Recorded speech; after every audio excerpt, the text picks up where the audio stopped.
अध्याय 51। ये तो बहुत ज्यादा है। डुडियन, मैकॉन और अन्य लोग ये देखकर डर गए।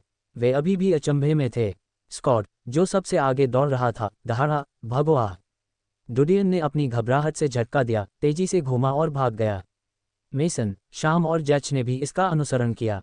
फिर भी इस समय उनके शरीर और सहनशक्ति में अंतर अंततः स्पष्ट रूप से स्पष्ट हो गया, क्योंकि स्कॉट और मिया ने उनसे आगे निकलने से पहले जल्दी से उनके बीच के अंतर को बंद कर दिया। कुछ ही देर में वे आंखों से ओझल हो गए। इस समय अन्य कंसोर्टिया स्केवेंजर्स जो भारी अंतर से पिछड़ गए थे, उन्होंने भी उन्हें पकड़ लिया। रास्ते से अलग हटें, एक हट्टा कट्टा युवक डुडियन और अन्य तीन पर चिल्लाया। उसने शाम को दूर धकेल दिया, जो चारों में से सबसे धीमा था। अचानक धक्का लगने के कारण शाम का संतुलन बिगड़ गया और वह जमीन पर गिर गया। कई युवा मेहतर जो तेजी से भाग रहे थे, लड़खड़ाते हुए शाम को पार कर गए। डुडियन ने शाम की चीख सुनी और पीछे मुड़कर देखने के लिए रुक गया। उसने देखा कि खरोंचा हुआ शाम जमीन पर पड़ा था और उठने की कोशिश कर रहा था। तभी पास से गुजरते हुए एक अन्य युवक ने उसका सिर दबा दिया। वे सभी दूर जा रहे थे और लाभ उठाने के लिए शाम को चारे के रूप में इस्तेमाल करने की कोशिश कर रहे थे। लगभग 100 मीटर पीछे एक दर्जन से अधिक मरे तेजी से पीछा कर रहे थे। डुडियन का चेहरा पीला पड़ गया। उसने अपनी मुट्ठियां भींच लीं और शाम की मदद के लिए वापस दौड़ा। उसने उसका हाथ पकड़ लिया और चिल्लाया, जल्दी, ऊपर, ऊपर। शाम ने तुरंत डुडियन को पकड़ लिया। उसने शाम के शरीर का नेतृत्व किया, उसे ऊपर खींच लिया और दौड़ना जारी रखने के लिए तुरंत मुड़ गया। अन्य कंसोर्टियम स्केवेंजर्स पहले ही स्कॉट और मिया को पीछे छोड़ते हुए सफलतापूर्वक सामने की ओर भाग गए थे। वे सड़क के कोने में गायब हो रहे दोनों की दिशा में भागे। शाम ने पीछे मुड़कर देखा तो उसे लगभग एक दर्जन रक्तपिपासु मरे हुए लोग दिखे। उसकी खोपड़ी में झंझनाहट हुई और उसके पैर कांपने लगे, जिससे वह फिर से अपना संतुलन खो बैठा।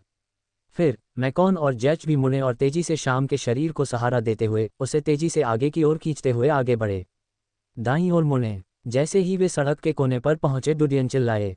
वे तीनों स्तब्ध रह गए, लेकिन उनके पास पूछने का समय नहीं था और वे केवल उस रास्ते का बारीकी से अनुसरण कर सकते थे जिस ओर डुडियन भाग गया था।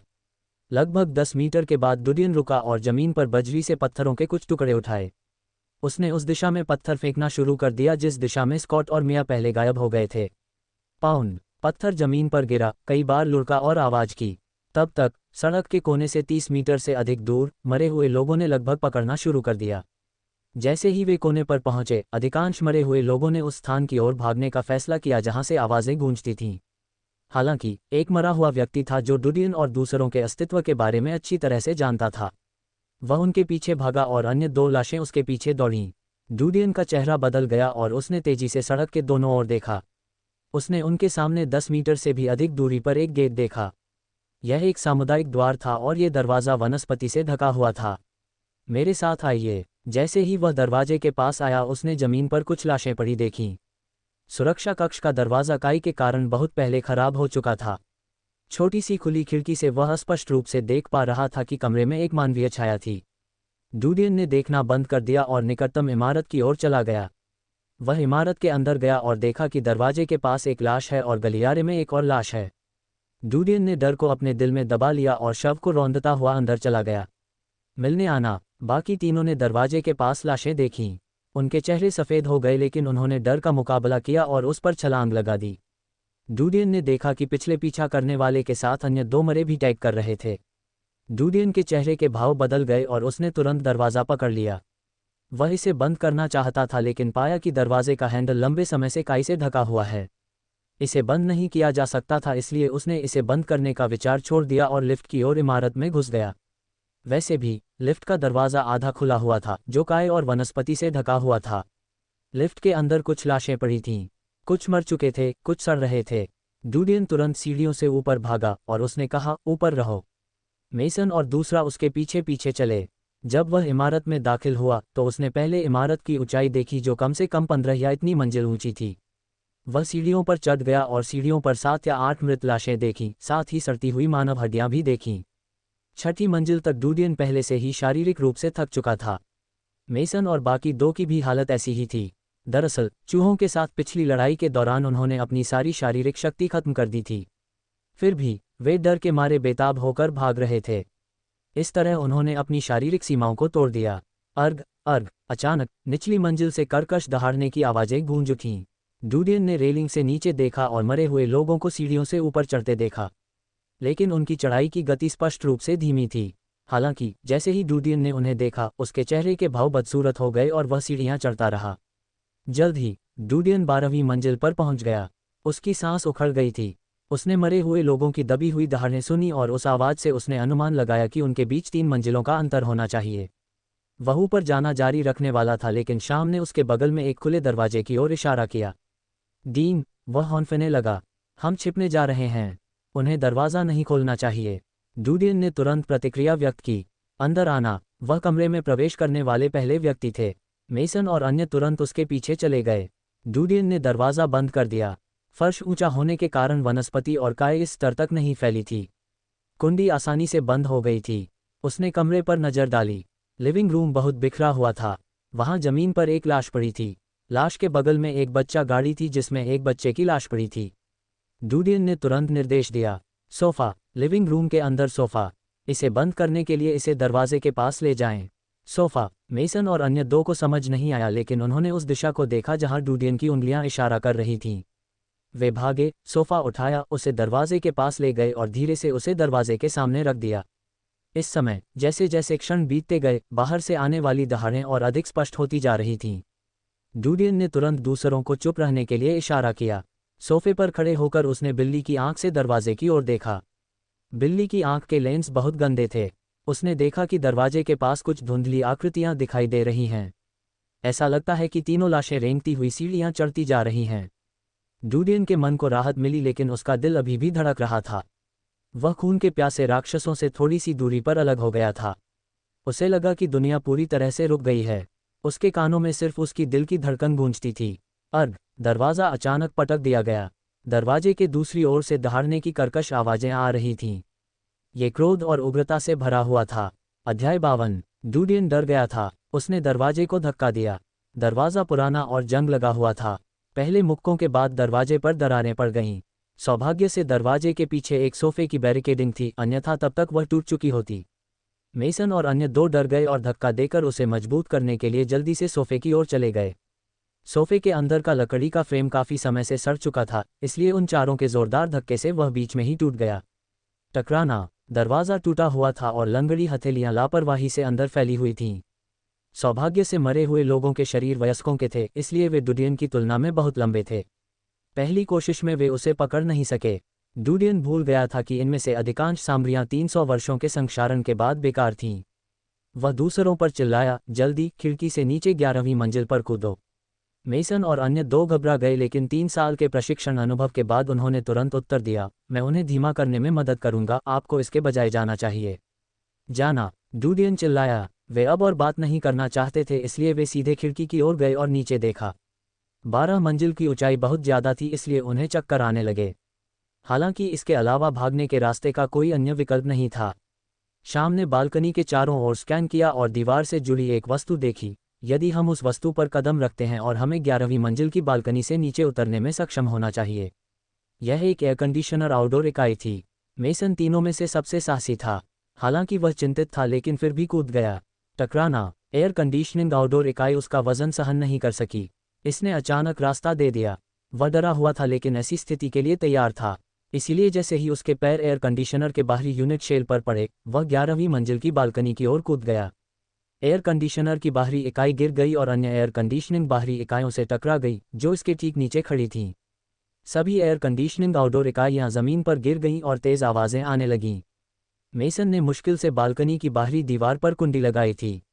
वह बालकनी में चढ़ गया और शाम और जैच की ओर देखा। फ़ायदा उठाने के लिए कुछ भी नहीं था, इसलिए उसने ऊंची आवाज़ में कहा, शाम तुम पहले कूदो, मैं तुम्हें पकड़ लूँगा। शाम तीनों में सबसे पतला और हल्का था। मेसन की खुली भुजाओं को देखते हुए उसने खुद को स्वतंत्र रूप से गिरने दिया। मेसन ने जल्दी से अपने शरीर को संभाला, लेकिन गिरने की जड़ता ने उसे लगभग बालकनी से नीचे गिरा दिया। उसे अपनी बाहों में ऐसा दर्द महसूस हुआ मानो उन्हें फाड़ डाला जाएगा। लेकिन वह फिर भी शाम को पकड़े रहा। शाम डर गया था और एड्रेनालाइन के कारण उसके सिर में खून दौड़ गया था। उसने सोचा कि वह मरने वाला है। उसने मेसन की दर्दनाक अभिव्यक्ति को देखा और उसके प्रति कृतज्ञता महसूस की। फिर जैक, जो अभी भी ऊपर अटका हुआ था, झट से बोला, क्या तुम लोग तैयार नहीं हो? मैं कूदना चाहता हूँ। मेसन ने अपनी भुजाएं ऊपर उठाईं और शाम से कहा, चलो उसे पकड़ें। शाम ने सिर हिलाया। दोनों ने अपनी बाहें फैला दीं और जैक से कहा, कूदो। जैक नीचे कूद गया। उन्होंने तुरंत जैच को पकड़ लिया, लेकिन मेसन की बाह में दर्द हो रहा था और जैच लगभग उसके हाथों से छूट गया। डूडियन को यह सुनकर राहत मिली कि वे तीनों नीचे कूदने में कामयाब हो गए। वह दरवाजे पर टकरा रहे 3 मरे लोगों की ताकत का सामना करने में सक्षम नहीं था। अभी दरवाज़ा कागज़ के टुकड़ों की तरह नाजुक था। उसने दरवाज़ा बंद करना छोड़ दिया और रसोई की ओर भागा। रास्ते में उसने लिविंग रूम में टीवी, टेबल, तार और अन्य चीज़ें जिन्हें वह उठा सकता था, फेंक दी। वह मरे हुओं की खोज को धीमा करने की कोशिश कर रहा था। उनकी युक्ति काम कर गई। हालांकि इन मरे हुए लोगों की गति उससे कहीं तेज थी, लेकिन उनका दिमाग ठीक से काम नहीं कर रहा था। जीव बाधाओं से बचना नहीं जानते थे और जमीन पर रखे टीवी, टेबल और तारों से गुजरते समय लड़खड़ा रहे थे। डूडियन ने अवसर का लाभ उठाया। वह रसोई के दूसरे हिस्से में गया और उन सभी वस्तुओं को फेंकना शुरू कर दिया जिनका वह उपयोग कर सकता था। वे सभी प्लेटें और सामान जो मरे हुए लोगों पर फेंके गए थे, उन्होंने न्यूनतम क्षति की, लेकिन उनका ध्यान आकर्षित किया। इसके बाद डूडियन जल्दी से बाथरूम की ओर चला गया जो कि रसोई से सटा हुआ था। उसने दरवाज़ा बंद कर दिया और शौचालय की वेंटिलेशन खिड़कियों को देखा। यह एल्यूमीनियम मिश्र धातु की बनावट से बना था, लेकिन पिछले 300 वर्षों के जंग के कारण इसका किनारा बहुत पहले ही सड़ चुका था। उसने अपना पैर शौचालय के कटोरे पर रखा और वेंटिलेशन खिड़कियों पर मुक्का मारा। टकराना, वह खुल गया। खिड़की उसके शरीर को समायोजित करने के लिए काफ़ी बड़ी थी। फिर भी अगर कोई वयस्क वहां से गुजरने की कोशिश करता तो ऐसा करना बहुत मुश्किल होता। हालांकि जब उसने खिड़की से बाहर देखने के लिए हाथ बढ़ाया तो 12 मंजिलों की ऊंचाई ने उसे भयभीत कर दिया। सड़क पर वनस्पति से ढकी कार डूडियन के दृश्य बिंदु से एक छोटी सी रोटी की तरह लग रही थी। उसने पीछे से मरे हुओं की फुफकार और दहाड़ सुनी। उसने पीछे मुड़कर नहीं देखा बल्कि खिड़की से बाहर निकल गया। केवल एक ही विकल्प बचा था और वह था कूदना। कोई एयर कंडीशनर आउटडोर इकाइयां नहीं थीं। आखिरकार कोई भी शौचालय के बाहर एयर कंडीशनर आउटडोर यूनिट स्थापित नहीं करेगा। 2 प्रकार के सफ़ेद रंग के पानी के पाइप थे जिनका उपयोग शौचालय के डिस्चार्ज पाइप के रूप में किया जाता था। वह पाइप की ओर कूदा और एक को पकड़ लिया। उसी क्षण उसने देखा कि वह पाइपों पर नहीं लटक पाएगा क्योंकि वे उसकी आंखों के ठीक सामने टूट गए थे। डूडियन का चेहरा पीला पड़ गया। उसने झट से पीछे की ओर इशारा किया और खंजर निकाल लिया। उसने इसे दीवार पर कीलों से ठोक दिया। खंजर दीवार में घुस गया और उसका शरीर उससे लटक गया। उसने शिकारियों द्वारा मरे हुए और अन्य राक्षसों को मारते समय बनाए गए तलवार के निशान देखे थे। दीवारें अब मजबूत और विश्वसनीय नहीं रहीं। अर्ग अर्ग। इसी समय 2 भयानक सिर अचानक शौचालय की खिड़की से बाहर निकल आए। वे अपने पंजों का इस्तेमाल कर रहे थे और उसे पकड़ने की कोशिश कर रहे थे। मरे हुए लोग बेतहाशा बाहर निकल रहे थे और खिड़की की नरम दीवारें फैल गईं और गिर गईं जैसे कि वे मिट्टी से बनी हों। फासला इतना फैला हुआ था कि दोनों स्वतंत्र रूप से बाहर निकल सकें। उसने नीचे देखा कि उसके और नीचे की मंजिल की शौचालय की खिड़की के बीच लगभग 1 मीटर की दूरी थी। अगर उसके पास 2 खंजर होते तो वह आसानी से मंजिल तक पहुंच जाता, लेकिन अभी उसके पास केवल एक ही खंजर है। यदि वह पैंतरेबाजी करने की कोशिश करता तो वह नीचे गिर जाता। उसने खिड़की की ओर देखा जो केवल आधी हथेली चौड़ी थी। इस पर कूदना बेहद कठिन था और इसके लिए बहुत साहस की आवश्यकता थी। हालांकि जैसे ही उसने देखा कि तीसरा मरा हुआ बाहर रेंगने लगा है, उसने और इंतजार करने की हिम्मत नहीं की। उसने अपने शरीर को थोड़ा सा हिलाया और अचानक खंजर छोड़ दिया। यह एक मुक्त गिरावट थी। हालांकि उसका शरीर दीवार से सटा होने के कारण उसने गिरते समय अपने हाथ फैलाए और खिड़की की सिल पकड़ ली। बहुत कम दूरी थी लेकिन उसे ऐसा लगा जैसे उसका सिर फट गया हो। उस पल उसे ऐसा लगा मानो उसका पुनर्जन्म हो गया हो। डूडियन ने ऊपर देखा और देखा कि मरे हुए व्यक्ति का आधा शरीर पहले ही खिड़की से बाहर रेंग चुका था। उसने खिड़की पर जोरदार मुक्का मारा और उसे तोड़ दिया।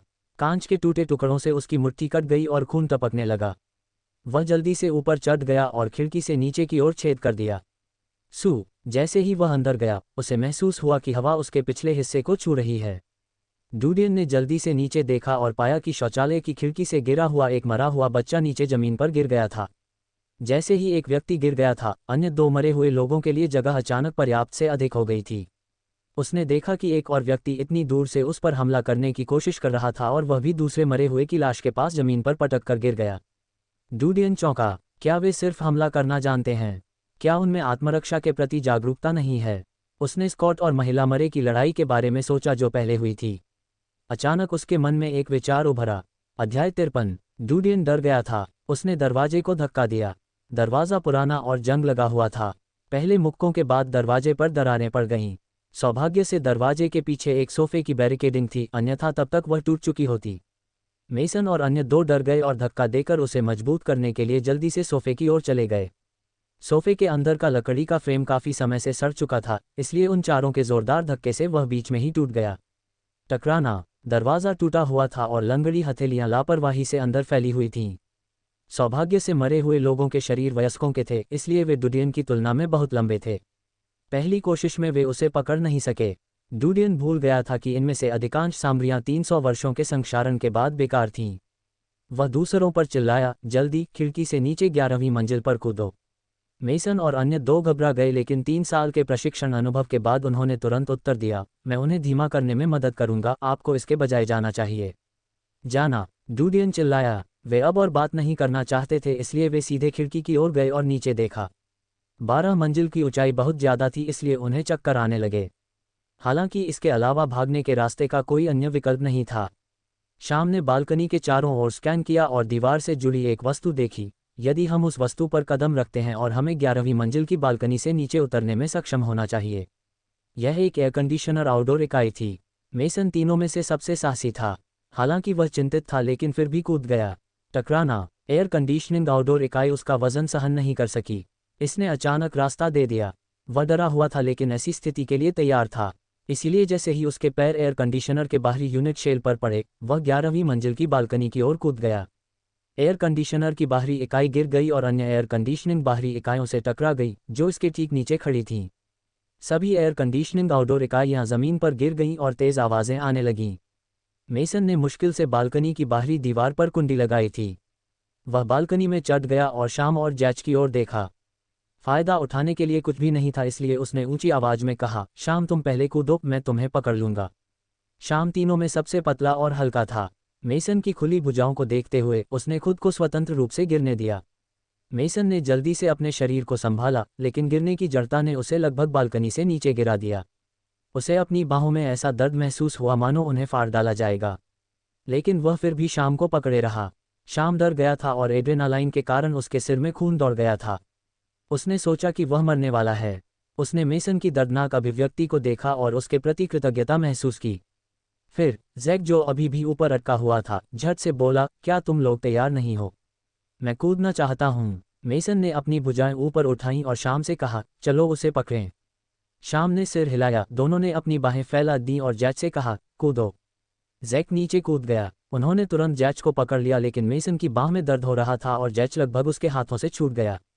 डुडियन को यह सुनकर राहत मिली कि वे तीनों नीचे कूदने में कामयाब हो गए। वह दरवाजे पर टकरा रहे 3 मरे लोगों की ताकत का सामना करने में सक्षम नहीं था। अभी दरवाज़ा कागज़ के टुकड़ों की तरह नाजुक था। उसने दरवाज़ा बंद करना छोड़ दिया और रसोई की ओर भागा। रास्ते में उसने लिविंग रूम में टीवी, टेबल, तार और अन्य चीज़ें जिन्हें वह उठा सकता था, फेंक दी। वह मरे हुओं की खोज को धीमा करने की कोशिश कर रहा था। उनकी युक्ति काम कर गई। हालांकि इन मरे हुए लोगों की गति उससे कहीं तेज थी, लेकिन उनका दिमाग ठीक से काम नहीं कर रहा था। जीव बाधाओं से बचना नहीं जानते थे और जमीन पर रखे टीवी, टेबल और तारों से गुजरते समय लड़खड़ा रहे थे। डुडियन ने अवसर का लाभ उठाया। वह रसोई के दूसरे हिस्से में गया और उन सभी वस्तुओं को फेंकना शुरू कर दिया जिनका वह उपयोग कर सकता था। वे सभी प्लेटें और सामान जो मरे हुए लोगों पर फेंके गए थे, उन्होंने न्यूनतम क्षति की, लेकिन उनका ध्यान आकर्षित किया। इसके बाद डुडियन जल्दी से बाथरूम की ओर चला गया, जो कि रसोई से सटा हुआ था। उसने दरवाज़ा बंद कर दिया और शौचालय की वेंटिलेशन खिड़कियों को देखा। यह एल्यूमीनियम मिश्र धातु की बनावट से बना था, लेकिन पिछले 300 वर्षों के जंग के कारण इसका किनारा बहुत पहले ही सड़ चुका था। उसने अपना पैर शौचालय के कटोरे पर रखा और वेंटिलेशन खिड़कियों पर मुक्का मारा। टकराना। वह खुल गया। खिड़की उसके शरीर को समायोजित करने के लिए काफ़ी बड़ी थी। फिर भी अगर कोई वयस्क वहां से गुजरने की कोशिश करता तो ऐसा करना बहुत मुश्किल होता। हालांकि जब उसने खिड़की से बाहर देखने के लिए हाथ बढ़ाया तो 12 मंजिलों की ऊंचाई ने उसे भयभीत कर दिया। सड़क पर वनस्पति से ढकी कार डुडियन के दृश्य बिंदु से एक छोटी सी रोटी की तरह लग रही थी। उसने पीछे से मरे हुओं की फुफकार और दहाड़ सुनी। उसने पीछे मुड़कर नहीं देखा, बल्कि खिड़की से बाहर निकल गया। केवल एक ही विकल्प बचा था और वह था कूदना। कोई एयर कंडीशनर आउटडोर इकाइयां नहीं थीं। आखिरकार कोई भी शौचालय के बाहर एयर कंडीशनर आउटडोर यूनिट स्थापित नहीं करेगा। 2 प्रकार के सफ़ेद रंग के पानी के पाइप थे जिनका उपयोग शौचालय के डिस्चार्ज पाइप के रूप में किया जाता था। वह पाइप की ओर कूदा और एक को पकड़ लिया। उसी क्षण उसने देखा कि वह पाइपों पर नहीं लटक पाएगा, क्योंकि वे उसकी आंखों के ठीक सामने टूट गए थे। डुडियन का चेहरा पीला पड़ गया। उसने झट से पीछे की ओर इशारा किया और खंजर निकाल लिया। उसने इसे दीवार पर कीलों से ठोक दिया। खंजर दीवार में घुस गया और उसका शरीर उससे लटक गया। उसने शिकारियों द्वारा मरे हुए और अन्य राक्षसों को मारते समय बनाए गए तलवार के निशान देखे थे। दीवारें अब मजबूत और विश्वसनीय नहीं रहीं। अर्घ अर्घ इसी समय दो भयानक सिर अचानक शौचालय की खिड़की से बाहर निकल आए। वे अपने पंजों का इस्तेमाल कर रहे थे और उसे पकड़ने की कोशिश कर रहे थे।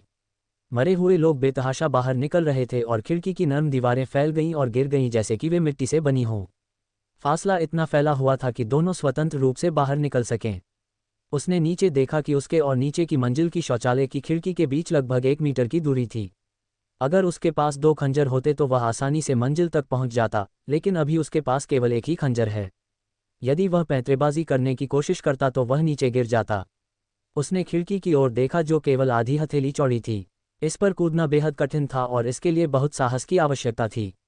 हालांकि जैसे ही उसने देखा कि तीसरा मरा हुआ बाहर रेंगने लगा है, उसने और इंतजार करने की हिम्मत नहीं की।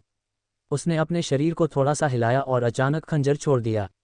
यह एक मुक्त गिरावट थी। हालांकि उसका शरीर दीवार से सटा होने के कारण उसने गिरते समय अपने हाथ फैलाए और खिड़की की सिल पकड़ ली। बहुत कम दूरी थी लेकिन उसे ऐसा लगा जैसे उसका सिर फट गया हो। उस पल उसे ऐसा लगा मानो उसका पुनर्जन्म हो गया हो। डूडियन ने ऊपर देखा और देखा कि मरे हुए व्यक्ति का आधा शरीर पहले ही खिड़की से बाहर रेंग चुका था। उसने खिड़की पर जोरदार मुक्का मारा और उसे तोड़ दिया। कांच के टूटे टुकड़ों से उसकी मुट्ठी कट गई और खून टपकने लगा। वह जल्दी से ऊपर चढ़ गया और खिड़की से नीचे की ओर छेद कर दिया। जैसे ही वह अंदर गया, उसे महसूस हुआ कि हवा उसके पिछले हिस्से को छू रही है। डूडियन ने जल्दी से नीचे देखा और पाया कि शौचालय की खिड़की से गिरा हुआ एक मरा हुआ बच्चा नीचे जमीन पर गिर गया था। जैसे ही एक व्यक्ति गिर गया था, अन्य 2 मरे हुए लोगों के लिए जगह अचानक पर्याप्त से अधिक हो गई थी। उसने देखा कि एक और व्यक्ति इतनी दूर से उस पर हमला करने की कोशिश कर रहा था और वह भी दूसरे मरे हुए की लाश के पास जमीन पर पटक कर गिर गया। डूडियन चौंका। क्या वे सिर्फ हमला करना जानते हैं?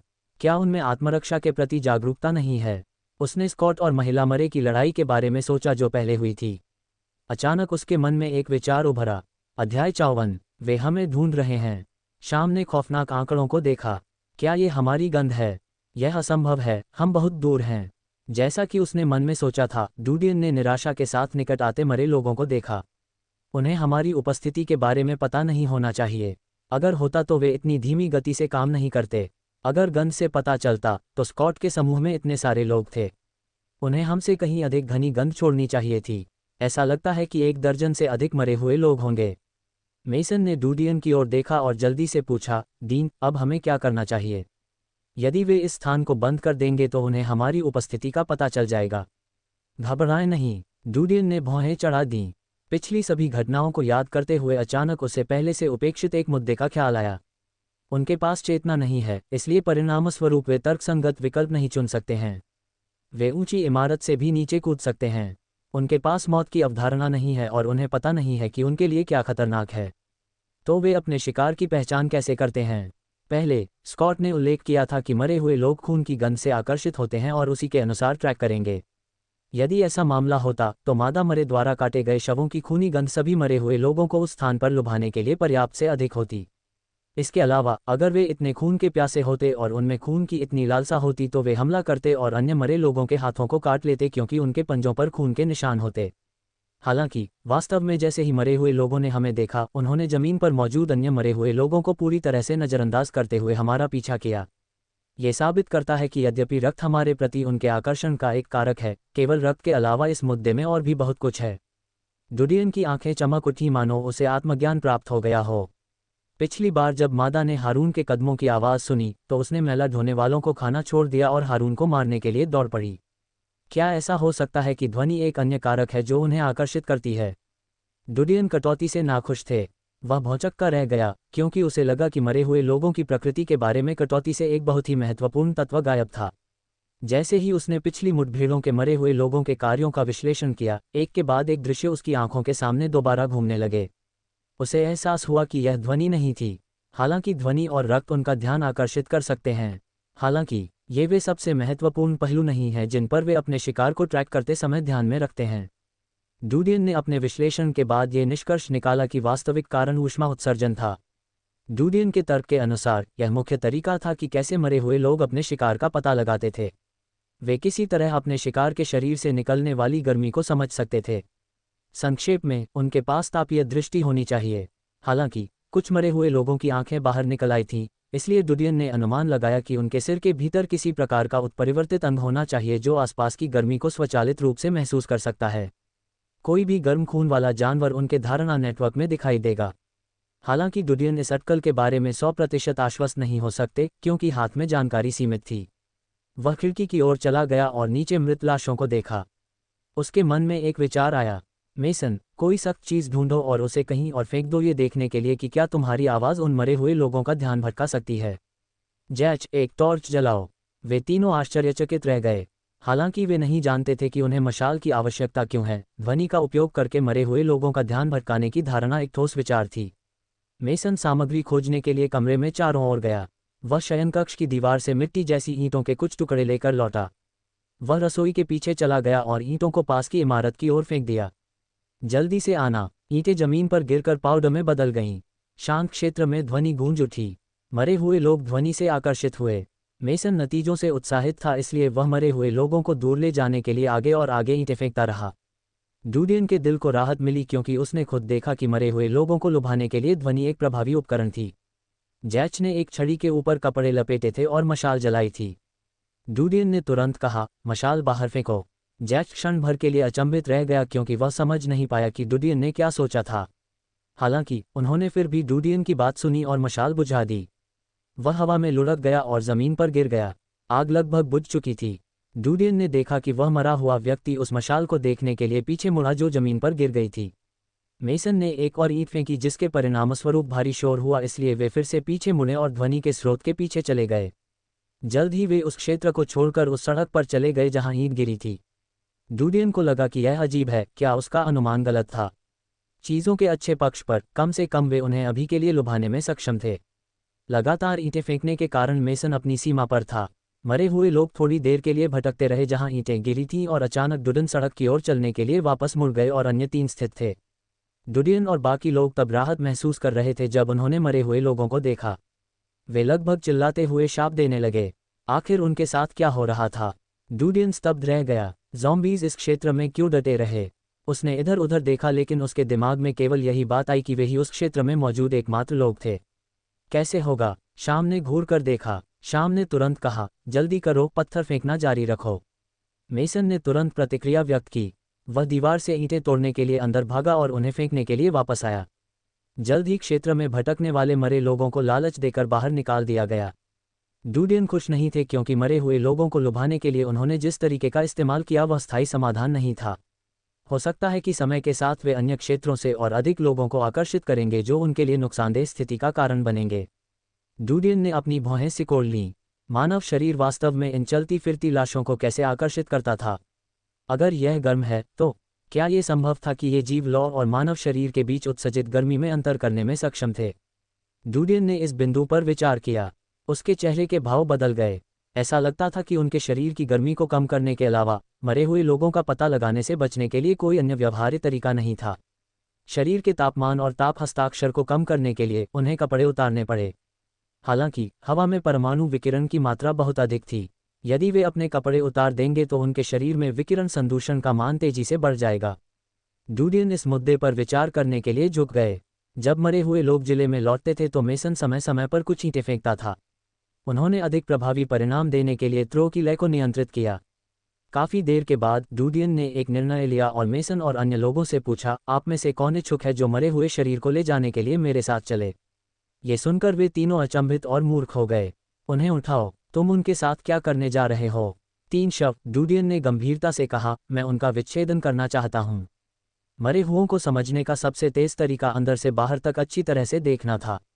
हालांकि डुडियन के पास कोई चिकित्सीय अनुभव नहीं था और मानव शरीर के बारे में उनका ज्ञान सीमित था, ऐसे कठोर वातावरण में आजमाने के लिए सीमित तरीके थे। मरे हुओं को समझने का एकमात्र तरीका जितनी जल्दी हो सके उनके शरीर की जांच करना था। आप उनकी शारीरिक रचना के बारे में जानना चाहते हैं? मेसन और बाकी दोनों ने उसे ऐसे देखा जैसे वह कोई सनकी हो। अध्याय 55। यदि आप विच्छेदन करना चाहते हैं तो क्या ये पर्याप्त नहीं होना चाहिए? शाम ने एक बूढ़े आदमी की लाश की ओर इशारा किया जो लिविंग रूम में पड़ी थी। वह घर में रहने वाले किसी परिवार का मुखिया लग रहा था। डूडियन ने अपना सिर हिलाया। मैं उनके व्यवहार पर अपनी अटकलों की पुष्टि करने के लिए मरे हुए लोगों का विश्लेषण करना चाहता हूँ। जो लोग शिकारियों द्वारा मारे गए थे वे बेकार होंगे। जो नीचे हैं वे बहुत बेहतर स्थिति में हैं और उनकी शारीरिक रचना का विश्लेषण करके मैं देख सकता हूँ कि उनमें किस तरह के बदलाव हुए हैं। मैं तुम्हारे साथ चलूंगा, जैच ने कहा। डूडियन ने सिर हिलाया। उसने अपना खंजर लिया और जैच के साथ गलियारे में चला गया। जल्द ही वे दोनों निचली मंजिल पर आ गए। उन्होंने दरवाजे से बाहर झांक कर देखा कि मेसन और शाम मरे हुए लोगों को फुसलाकर ले गए थे। उन्होंने चुपचाप दरवाज़ा खोला और उस तरफ भागे जहां मरे हुए लोगों की लाशें थीं। डूडियन ने देखा कि उस मरे हुए का सिर फट गया था लेकिन उसमें से कोई खून नहीं बह रहा था। उसने मरे हुए को पकड़ लिया जो दूसरों के ऊपर था। उसने जैच को दूसरी तरफ से मरे हुए को उठाने के लिए फुसफुसाया। जैच का चेहरा पीला पड़ गया क्योंकि कोई भी उस रक्तपिपासु मरे के इतने करीब आने को तैयार नहीं होगा। उसने अपने दिल में डर का मुकाबला किया। वह आगे आया और लाश की दूसरी बांह से उसे पकड़ लिया और उन्होंने उसे उठा लिया। उनकी वर्दी के पृथक कार्यों के कारण डूडियन को मृत शरीर से संक्रमण की चिंता नहीं थी। वे इसे वापस इमारत में ले गए। ये लाश डूडियन ने जितनी कल्पना की थी उससे कहीं अधिक भारी थी। वह एक दुबले पतले युवक जैसा लग रहा था लेकिन ऐसा लग रहा था जैसे वे दोनों 300 पाउंड के किसी व्यक्ति को ले जा रहे हों। सौभाग्य से उन्होंने भगवान के आशीर्वाद का सेवन कर लिया था और एक सामान्य व्यक्ति की तुलना में कई गुना अधिक मजबूत थे, अन्यथा इस शरीर को हिलाना बहुत मुश्किल होता। जल्द ही वे 9वीं मंजिल पर पहुंच गए। यहाँ सीढ़ियाँ ढह गई थीं। भले ही वे इसे पार कर सकें लेकिन वे शव को नहीं ले जा सकेंगे। डूडियन ने लाश को नीचे रखा और निकटतम इकाई में चला गया। उन्होंने घर की जांच की और पाया कि अंदर कोई चूहे या अन्य खतरनाक जीव नहीं थे। इसलिए वे लाश को यूनिट में ले गए। इकाई के मूल मालिक बहुत पहले ही मर चुके थे। जमीन पर खून के धब्बे थे जो धूल में बदल गए थे। वहां एक किशोर और एक महिला की लाश थी। समय के साथ अत्यधिक विकिरण के कारण उनका मांस सड़ गया था और उनके अवशेष गहरे रंग के हो गए थे। डूडियन ने शयनकक्ष से कुछ सड़ी हुई रजाइयां उठाईं और मालिक की लाशों को ढक दिया।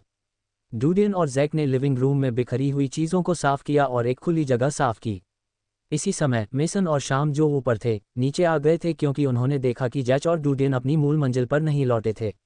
उन्हें पाकर उन्हें राहत मिली लेकिन जल्द ही उन्होंने डूडियन को देखा जो मरे हुए की लाश के पास था। क्या आप सचमुच इसका विश्लेषण करना चाहते हैं? डूडियन ने दृढ़ता से सिर हिलाया। आज तक वह किसी लाश से कोसों दूर रहा होगा। वह तो इसे देखने से भी डरता होगा। आज उसकी आंखों से तराजू गिर गया था। टीएल नोट्स, यह एक मुहावरा है। उन्होंने स्कॉट और अन्य लोगों की निराशा का साक्ष्य दिया।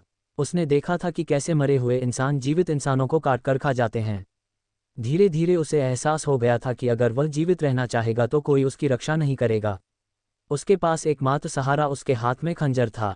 डूडियन ने लाश के पंजे पर धीरे धीरे मुहर लगाने के लिए खंजर का इस्तेमाल किया।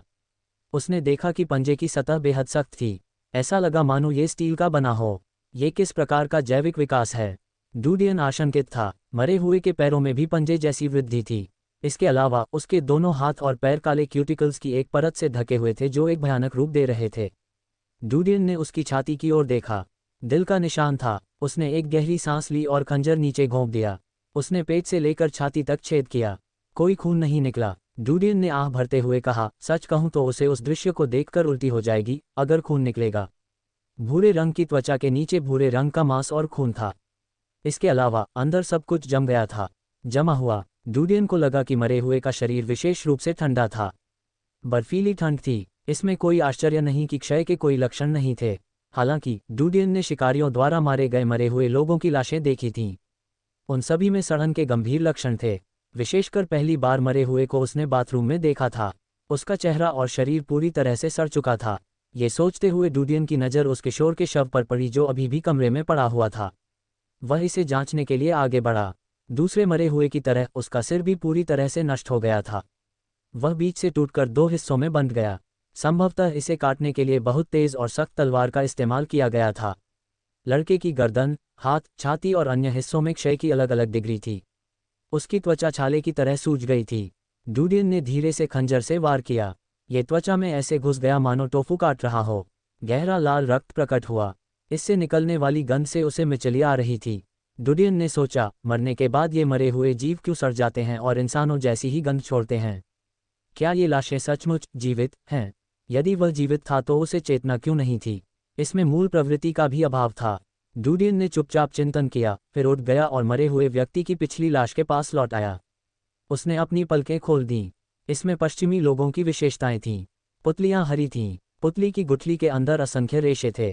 क्या ये शिकार का पता लगाने के लिए अपनी आंखों पर निर्भर है? डूडियन ने धीरे से उसकी नाक इंच इंच काट दी। उभरी हुई नाक को सपाट काट दिया गया था, जिससे 2 गहरे काले नथुने दिखाई दे रहे थे। उसने उसके सिर को घुमाया और उसके कान काट दिए। उसने उसके कानों के चारों ओर एक भंवर खोद दिया। जैच और शाम जो पास में थे और इस प्रक्रिया को देख रहे थे, पीले पड़ गए। डर के मारे उनके पैर कांपने लगे। वे मरे हुए की लाश से नहीं बल्कि डूडियन के चेहरे पर आए भाव से डरते थे। वे इस दृश्य को नहीं भूलेंगे और कई सालों तक याद रखेंगे। फिर डूडियन ने मरे हुए के कान को खोखला कर दिया। वह मोटी धूल से भरा हुआ था। कान लंबे समय से जमी हुई धूल की परत दर परत से भर गया था। इसकी श्रवण क्षमता बहुत कमजोर होनी चाहिए, तो ये ध्वनि के प्रति इतना संवेदनशील क्यों था? क्या इसका मतलब यह है कि एक अन्य अंग विकसित हो गया है और उसने ध्वनि पहचान के कार्यों को प्रतिस्थापित कर दिया है? डूडियन ने एक पल के लिए सोचा, मरे हुए के जबड़े को खोला और उसकी जीभ को देखा। वह फटा हुआ था। उसे अपने आप ही ऐसे काटा गया मानो वह किसी शिकार को खा रहा हो। वह नहीं जानता था कि अपनी रक्षा कैसे की जाए और उसे अपनी जीभ चबाने में कोई दर्द महसूस नहीं होता था। शुरुआत में स्कॉट ने जिस तरह से मृत महिला को मार डाला, उसके बारे में सोचकर डूडियन झिझक गया।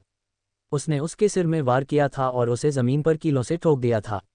लेकिन उसका शरीर भी ऐंठता रहा और करुण चीखें निकलती रहीं। यदि दर्द नहीं होता तो वह इस तरह प्रतिक्रिया क्यों करती? उसकी आंखें एक पल के लिए चमक उठीं। उसने शव के मुंह पर खंजर घुमाया और जबड़े को दबाव से नीचे धकेलते हुए उसे दोनों तरफ से काट दिया। जल्द ही पूरा जबड़ा काट दिया गया, लेकिन खून का कोई निशान नहीं था। ऊपरी गुहा ठंडे मांस और रक्त से बनी थी। नीचे 2 और अतिरिक्त शव थे, इसलिए बिना अधिक विचार किए डूडियन ने जबड़े के नीचे से सिर में खंजर से छेद कर दिया। जैसे ही उसने खंजर घुमाया, सिर के अंदर सब कुछ, टूटे हुए मस्तिष्क से लेकर अन्य अंगों तक हलचल मच गई। गड़गड़ाहट। खोपड़ी से एक कठोर वस्तु जमीन पर गिरी। ये लुढ़का और डूडियन से लगभग 1 मीटर की दूरी पर रुक गया। वह केवल अंगूठे के आकार जितना बड़ा था। यह अंगूठे के आकार की गोलाकार गहरे नीले रंग की गेंद है। अध्याय 56। डूडियन, शाम और जैच ने गहरे नीले रंग की गेंद को देखा। वे भ्रमित थे। एक गेंद एक सिर से बाहर गिरी। ये बिल्कुल गोलाकार था, रंग गहरा नीला था और खूबसूरत लग रहा था। जाहिर तौर पर यह इंट्राक्रैनियल टिश्यू स्क्लेरोसिस का परिणाम नहीं था, क्योंकि यह धातु की गेंद जैसा दिखता था। बस, मस्तिष्क में धातु कैसे हो सकती है? डूडियन चिंतित और सशंकित था। उन्होंने इसे छूने की पहल नहीं की, लेकिन धीरे से खंजर से गेंद को छेद दिया। खंजर की धार छूते ही वह फिसल गया। इतना मुश्किल? डूडियन मंत्रमुग्ध था। कठोर वस्तुओं के माध्यम से संक्रमण की दर धीमी थी। इसके अलावा ये तरल पदार्थों की तरह प्रवेश नहीं करेगा। उसके पास दस्ताने थे जो संक्रमण से अलग रह सकते थे। डूडियन ने फैसला किया, एक साधारण स्पर्श ठीक होना चाहिए। उसने अपना हाथ बढ़ाया और उसे उठा लिया। जैसे ही उन्होंने गेंद को छुआ तो उन्हें ठंडा माहौल महसूस हुआ। उसकी उंगलियों की नसों में जो एकमात्र एहसास आ रहा था वह था ठंड, चरम ठंड। उसे ऐसा महसूस हुआ जैसे उसके हाथ में एक आइस हॉकी पक है, जिसे उसने अभी अभी मैदान से उठाया है। क्या इस गहरे नीले रंग के गोले के कारण शरीर, मांस और खून जम गया? डूडियन ने सोचा। उसकी बाह में ठंडक फैल गई। उसने महसूस किया कि पूरे हाथ का तापमान तेजी से कम हो रहा है और वह सख्त हो गया है। उसने अपनी दूसरी भुजा से गहरे नीले रंग की गेंद उठाई। उसकी दूसरी बाह में भी ठंडक चुभने लगी। डूडियन को महसूस हुआ कि उसका शरीर ठंडा हो रहा है, मानो वह काली बर्फ के मौसम में नग्न होकर चल रहा हो, जिससे उसका शरीर बर्फ के संपर्क में आ रहा हो। आखिर यह कैसे काम करता है? मेरे हाथ इसे पकड़ रहे हैं, लेकिन मेरा पूरा शरीर ठंडा महसूस करता है। मैं ठंड के कारण अपने पैरों के तलवों को सुन्न महसूस कर सकता हूँ। डूडियन आश्चर्यचकित था। पहले तो ऐसा लगा जैसे सर्दियों में स्नोबॉल से खेल रहे हों। हाथ तो ठंडे हो जाएंगे लेकिन शरीर गर्म रहेगा। लेकिन उस पल उसे अपने पूरे शरीर पर ठंडक महसूस हुई, जैसे कि वह चारों ओर बर्फ की सिल्लियों से ढका हुआ हो। तुरंत उसने गहरे नीले रंग की गेंद को जमीन पर रख दिया और अपने हाथों को एक दूसरे से रगड़ा। उसे कुछ गर्मी महसूस हुई। शीघ्र ही भूख के कारण उसका पेट गुड़गुड़ाने लगा। जब से वे विशाल दीवार से बाहर निकले तब से उसने खाना नहीं खाया था। उसने धैर्य बनाए रखा क्योंकि उसके सामने भोजन से भी अधिक महत्वपूर्ण मामले थे। अचानक उसे एक कारण सूझा, गर्मी अवशोषण। डूडियन ने झटका दिया। ये गहरे नीले रंग की गेंद गर्मी को अवशोषित करती है। ये गन पाउडर के सॉल्टपीटर की तरह काम करती है। ये सिर्फ गन पाउडर के कच्चे माल में से एक नहीं है, बल्कि इसका उपयोग बर्फ बनाने में किया जा सकता है। इस दुनिया में कीमियागर केवल बर्फ बनाने में सॉल्टपीटर के उपयोग में महारत हासिल कर चुके हैं, लेकिन उन्होंने ये पता नहीं लगाया है कि नाइट्राइट मिश्रित सॉल्टपीटर विस्फोट कर सकता है। यदि सॉल्टपीटर को पर्याप्त मात्रा में पानी में रखा जाए तो यह पानी की गर्मी को सोख लेगा, जिससे पानी बर्फ में बदल जाएगा। जाहिर है कि इस गहरे नीले रंग की गेंद में सॉल्टपीटर के समान एंडोथर्मिक कार्य थे। यही वजह थी कि उसे अपने शरीर का तापमान कम हुआ महसूस हुआ। यदि वह इसे अपने हाथ में रखता है तो गेंद बाँह के साथ गर्मी को अवशोषित कर लेगी। ये तब तक नहीं रुकेगा जब तक ये शरीर की सारी गर्मी को अवशोषित नहीं कर लेता। शरीर का तापमान एक निश्चित सीमा तक कम होने के बाद हृदय स्वाभाविक रूप से काम करना बंद कर देगा। कोई आश्चर्य नहीं, इसमें कोई आश्चर्य नहीं कि मरे हुए व्यक्ति के शरीर का तापमान इतना कम और इतना ठंडा है। इसका कारण गहरे नीले रंग की गेंद है। लेकिन ये गेंद कहाँ से आती है? ये शव के मस्तिष्क में क्यों दिखाई देगी? डूडियन का मन जिज्ञासा से भरा था। यदि इसने अपने मस्तिष्क को उपनिवेशित कर लिया है, संभावना नहीं है। इसे मस्तिष्क को उपनिवेशित करने के लिए बहुत लंबे समय और ऊर्जा की आवश्यकता होगी। डूडियन ने सोचा, हालांकि शव वायरस से संक्रमित था, हालांकि वे भिन्न भिन्न प्रकार के हैं, लेकिन अंत में वे इंसान थे। वे मांस और रक्त से बने थे। मस्तिष्क में धातु जैसी कठोर वस्तु कैसे विकसित होगी? ये भी अजीब है। अचानक एक आकृति सीढ़ियों से कमरे में कूद पड़ी। वे तीनों चौंक गए और सतर्क हो गए। उन्होंने मुड़कर देखा कि यह मेसन था तो उन्हें राहत मिली। मेसन ने देखा कि वे ठीक हैं तो वह चिल्लाया, तुम लोगों ने मुझे डरा दिया। मैंने लगभग सोच लिया था कि मैंने तुम लोगों को खो दिया है। शाम ने अपना सिर खुजाया। वह आप ही थे जिसने हमें डरा दिया। मैं डीन को मरे हुए लोगों का विच्छेदन करते हुए देख रहा था, इसलिए मैं आपको सूचित करना भूल गया। जैच ने जल्दी से कहा, आप नीचे आ गए हैं तो ईंटें कौन फेंकेगा? मेसन की आंखें घूम गईं और उसने जवाब दिया, बेशक मैं वापस आ गया हूँ। मैं थक गया हूँ। तय करो कि मेरे साथ कौन बदलेगा। शाम सिर कटी लाश को घूरता रहा। मैं जाऊंगा, शाम ने कहा। डूडियन के विचारों को मेसन ने बाधित किया। वह सोचता रहा लेकिन उसे और कोई सुराग नहीं मिला। वह अब इस विषय पर चर्चा नहीं करेंगे। इस समय जीवित रहना सबसे महत्वपूर्ण बात है। जब उसने मेसन और जैच को देखा तो उसकी आंखें चमक उठीं। बैकअप के रूप में मेरे साथ आओ। वे संदेह में थे क्योंकि वे समझ नहीं पा रहे थे कि डूडियन क्या करना चाहता है, लेकिन फिर भी वे नीचे तक उसका पीछा करते रहे। डूडियन नीचे पहुंचे और देखा कि मरे हुए लोगों का समूह बहुत दूर था। वह चुपचाप कोने में चला गया और 2 मरे हुए लोगों के सिर काटने के लिए खंजर का इस्तेमाल किया जो अभी भी जमीन पर पड़े थे। उनके सिर उठाकर वह तेजी से इमारत में भाग गया। उसने मेसन और जैच को पीछे हटते देखा, इसलिए वह मुस्कुराया और उनसे कहा, कोई खतरनाक बात नहीं, वे मर चुके हैं। मेसन डर गया। तुम इतने साहसी कब हो गए? मैं अभी भी अनुकूलन कर रहा हूँ, डूडियन ने उत्तर दिया। ऊपरी मंजिल पर लौटकर उसने दूसरे सिर को वैसे ही खोल दिया जैसे उसने पहले किया था। अब अंदर छेद करना बहुत आसान हो गया था क्योंकि मरे हुए लोगों के सिर शरीर से अलग हो गए थे। जैसा कि अपेक्षित था, मरे हुए व्यक्ति के सिर के अंदर बिल्कुल वैसी ही दिखने वाली एक और गहरे नीले रंग की गेंद थी। वह तीसरा सिर काटने ही वाला था कि तभी उसे एक समस्या का ख्याल आया। उन्होंने पिछली काटने की विधि को त्यागने का निर्णय लिया। इसके बजाय उसने खोपड़ी के उन टुकड़ों को काटना शुरू कर दिया जो मुक्त रूप से गिरने के कारण उत्पन्न हुए थे। सिर धीरे धीरे टूटकर अलग हो गया। जल्द ही उन्होंने पूरा इंट्राक्रैनियल दृश्य देखा। मस्तिष्क के अधिकांश ऊतक जम गए थे। गहरे नीले रंग की गेंद मस्तिष्क में अंडाशय जैसी जगह पर जमी हुई थी। हालांकि संभवतः खोपड़ी की दरार के कारण मस्तिष्क के ऊतकों के अंदर फंसी गहरे नीले रंग की गेंद क्षतिग्रस्त हो गई थी। डूडियन ने कुछ देर तक ध्यानपूर्वक खोजबीन की। जल्द ही उसे समझ में आ गया कि गहरे नीले रंग की गेंद मरे हुए लोगों के कार्यों को नियंत्रित कर रही थी। सिर का तथाकथित विनाश मरे हुए के शरीर को मार सकता है, दृढ़ता से 2 सिद्धांतों पर आधारित थे। सबसे पहले सिर में केंद्रीय तंत्रिका तंत्र को नष्ट करना है ताकि सिर शरीर को नियंत्रित न कर सके। दूसरा है गहरे नीले रंग की गेंद का मस्तिष्क से संबंध नष्ट करना। सरल शब्दों में, ये गहरे नीले रंग की गेंद किसी तरह अंडाशय जैसे दिखने वाले अंग के माध्यम से मस्तिष्क से जुड़ती है। इसलिए सिर काटने की कोई जरूरत नहीं थी। जब तक इसके सिर पर पर्याप्त मजबूत बल लगाया जाता है तब तक ये गहरे नीले रंग की गेंद अंडाशय के भीतर कंपन करती रहेगी। ऐसे मामलों में यह अंडाशय की दीवार से संपर्क खो देगा और किसी भी कार्य को करने के लिए तंत्रिका तंत्र को संकेत देने में सक्षम नहीं होगा। मरे हुए व्यक्ति स्वतः ही कार्य करना बंद कर देंगे। यह मरे हुए को मारने के समान है। डूडियन को यह बात समझ में आने पर वह और अधिक हैरान हो गया। वह कौन सा पदार्थ था जिससे गहरी नीली गेंद बनी? यह मरे हुए के मस्तिष्क में क्यों बढ़ेगा? क्या ये वायरस द्वारा निर्मित या बनाया गया था? डूडियन ने गहरे नीले रंग की गेंद उठाई और उसे कपड़े से ढकना शुरू कर दिया। उसने परतों के ऊपर परतें ढकी ताकि यह एक बड़ी मुट्ठी के आकार की गेंद में लिप जाए।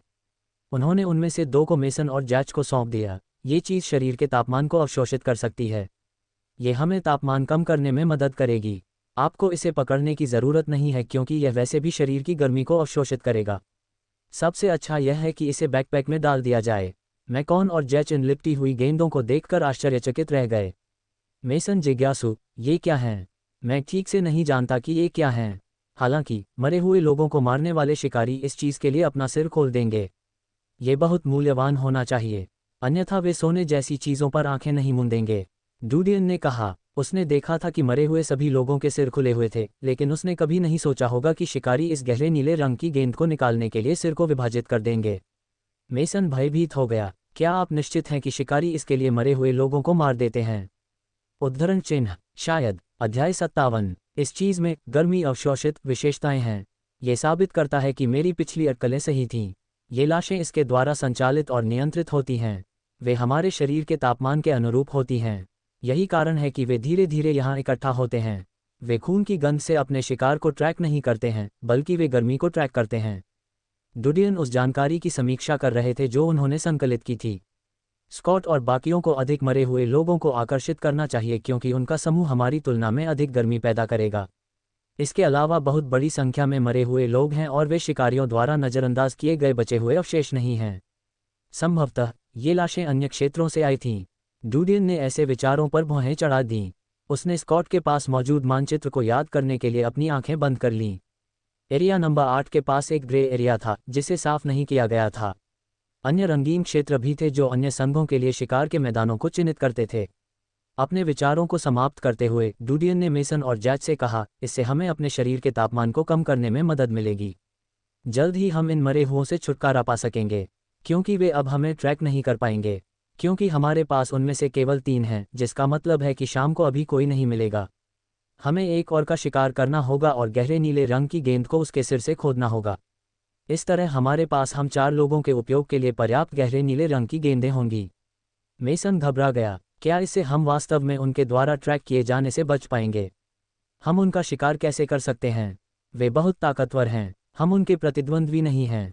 जैच ने आगे जोड़ा। डुडियन ने मुस्कुराते हुए जवाब दिया, मनुष्य सबसे मजबूत हैं, सिर्फ इसलिए नहीं कि हम लड़ने में अच्छे हैं, बल्कि हमारे पास जो ज्ञान है उसके कारण भी। हम मरे हुए लोगों से आमने सामने नहीं लड़ सकते, लेकिन हम उन्हें आसानी से मारने के लिए अपने दिमाग का इस्तेमाल कर सकते हैं। आसान। जैच और मैकॉन दोनों अचंभे में पड़ गए। 3 साल के कठोर प्रशिक्षण में उन्हें सिखाया गया कि जंगल के साथ साथ विभिन्न वातावरणों में शिकार की तलाश कैसे की जाए। ये सब इस बारे में था कि भोजन की तलाश कैसे की जाए। हालांकि उन्हें शिकार करना नहीं सिखाया गया क्योंकि वह शिकारियों का काम था। इसलिए हालांकि उन्हें प्रशिक्षित किया गया था, लेकिन कुछ समस्याओं जैसे कि मरे हुओं का सामना करना के सामने वे घाटे में थे। फिर भी अन्य बच्चों की तुलना में उनमें घबराहट की कमी पहले से ही बहुत दुर्लभ थी। आग का उपयोग करना सबसे आसान तरीका है। डुडियन ने मुस्कुराते हुए कहा, आप पहले कुछ कपड़ा ढूंढिए, जब तक कपड़े को जलाया जा सकता है। जितना अधिक उतना बेहतर। मैं शाम की जगह लेने जाऊंगा। मैं आपको इमारत के सामने नीचे कपड़े ढूंढने और इकट्ठा करने के लिए 10 मिनट का समय दूंगा। मैकॉन और जैच की आंखें चमक उठीं क्योंकि उन्होंने अनुमान लगाया कि डुडियन क्या करना चाहता था। वे विभिन्न मंजिलों पर ज्वलनशील पदार्थों की तलाश करने के लिए अलग अलग तरीकों से तुरंत कमरे से बाहर निकल गए। डुडियन ऊपर गया और देखा कि शाम अभी भी अथक पत्थर फेंक रहा है।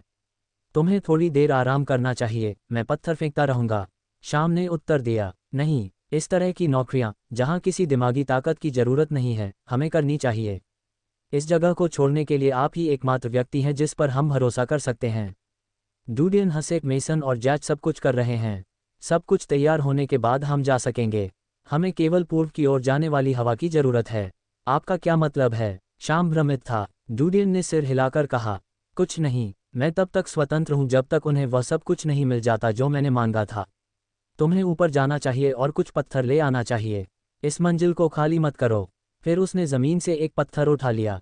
उन्होंने भटकते मरे हुए लोगों को देखा और पाया कि इन मरे हुए लोगों की संख्या में कुछ वृद्धि हुई है। वहां एक अकेला मरा हुआ व्यक्ति था जो लड़खड़ा रहा था। डुडियन ने पत्थर दूसरी जगह फेंक दिया। उत्सर्जित ध्वनि के कारण मरे हुए लोगों को इमारत के दूसरी ओर ले जाया गया। 10 मिनट बाद मेसन और जैच ने पहले से ही इमारत के सामने एक खुली जगह में ढेर में ज्वलनशील पदार्थ इकट्ठा कर लिया था। डुडियन ने उस घेरे के करीब पत्थर और कांच फेंकना शुरू कर दिया जहां कपड़े और लकड़ी इकट्ठा की गई थी। ध्वनि गूंज उठी और मरे हुए समूह का ध्यान खींच लिया। वे लड़खड़ाते हुए घेरे की ओर बढ़े।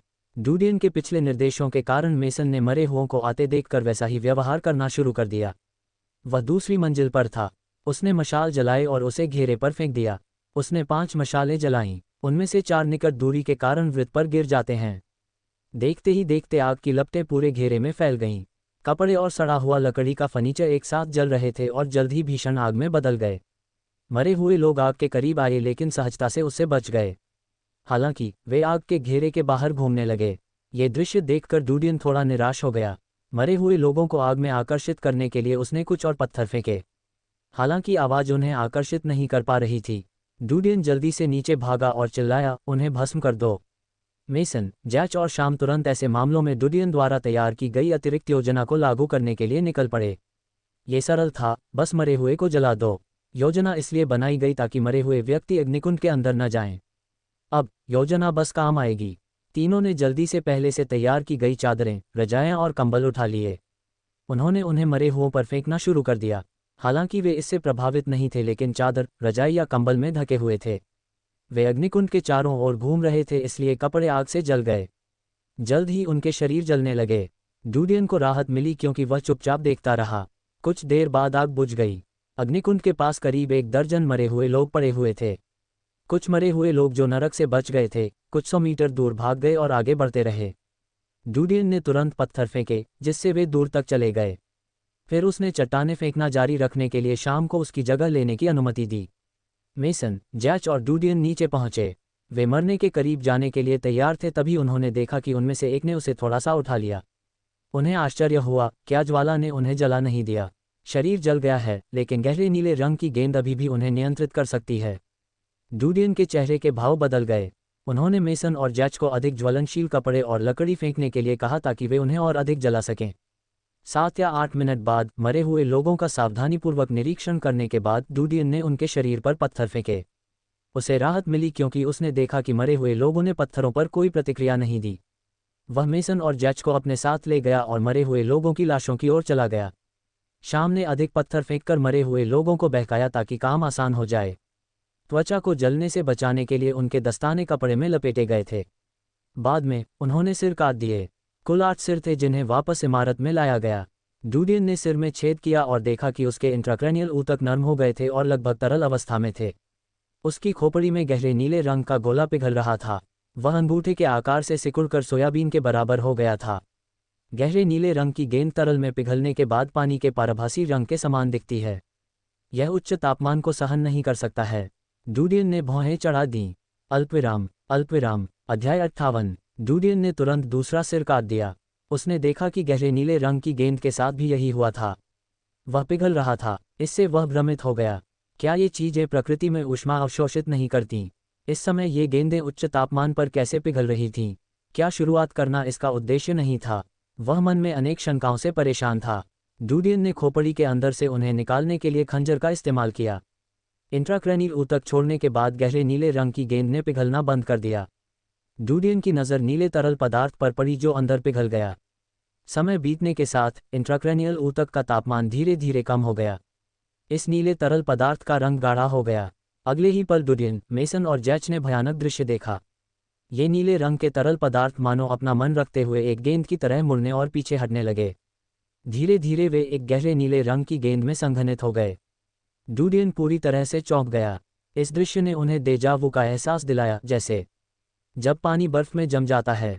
इस गहरे नीले रंग की गेंद की संरचना एक जैसी प्रतीत होती है। फिर भी इसे जमने से पहले 0 डिग्री सेल्सियस तक पहुंचने की प्रतीक्षा करने की आवश्यकता नहीं है। यह अत्यधिक कुशल एंडोथर्मिक विशेषताओं से सुसज्जित है। डूडियन ने गहरे नीले रंग की गेंद को देखा। उसे ऐसा महसूस हुआ मानो गहरे नीले रंग की गेंद के अंदर कोई आंख है जो उसे घूर रही है।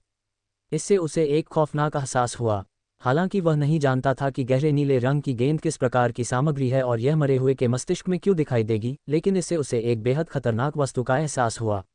निस्संदेह ये केवल वृत्ति पर आधारित था। यह उस दृश्य का प्रभाव भी हो सकता है जो उसकी आंखों के सामने घटित हुआ था और जिसके परिणामस्वरूप गलत अंतर्ज्ञान हुआ।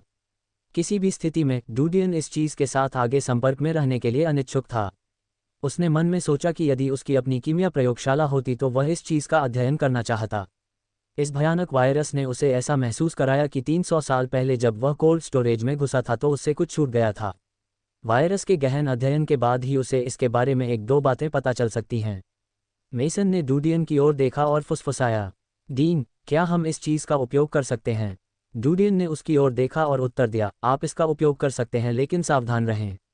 इसे अच्छी तरह से अलग कर लें। मेसन ने खुशी से सिर हिलाया। उन्होंने गहरे नीले रंग की गेंद को लपेटने के लिए कपड़े का इस्तेमाल किया। डूडियन ने भी एक उठाया और ठंड का एहसास फिर से लौट आया। पिछले अनुभव की तुलना में यह अलग नहीं था। उन्हें भरोसा दिलाया गया कि इस चीज़ की मदद से वे दूसरे मरे लोगों के बॉडी सेंसर से बच सकते हैं।